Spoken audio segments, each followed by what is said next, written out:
Hi friends, ഇന്ന് നമുക്ക് ഒരു ഡ്രാഗൺ ഫ്രൂട്ട് ഷേക്ക് ഉണ്ടാക്കാം. അതിന് നമുക്കിത് കട്ട് ചെയ്തെടുക്കാം.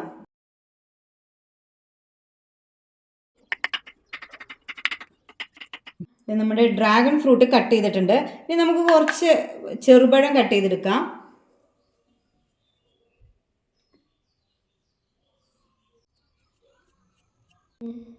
ഷേക്ക് ഉണ്ടാക്കാനായിട്ട് നമ്മൾ കുറച്ച് അണ്ടിപ്പരിപ്പ്, ബദാം, പിസ്ത, ഈന്തപ്പഴം എന്നിവ ഇട്ട് കൊടുക്കാം.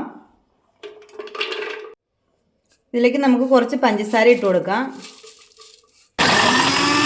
നന്നായി അരച്ച നട്ട്സിലേക്ക് നമുക്ക് പഴവും ഡ്രാഗൺ ഫ്രൂട്ടും ഇട്ട് കൊടുക്കാം.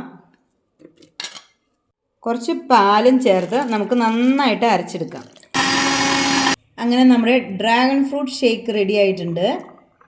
ഐസ് ക്യൂബ് ഇട്ട് കൊടുക്കാം, ആവശ്യമുണ്ടെങ്കിൽ മാത്രം. പിന്നെ കുറച്ച് കുട്ടികൾക്കൊക്കെ ഇഷ്ടപ്പെടും, കുറച്ച് അവലൊക്കെ ഇട്ട് കൊടുക്കാം. അങ്ങനെ നമ്മുടെ ഡ്രാഗൺ ഫ്രൂട്ട് അവൽ ഷേക്ക് റെഡി ആയിട്ടുണ്ട്. ഇത് നമുക്ക് ആദ്യക്കുട്ടനും അമ്മൂനും കൊടുക്കാം, അഭിപ്രായം അറിയാം.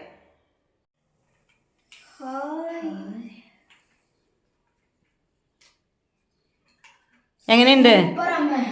അടിപൊളിയാണോ? Super super.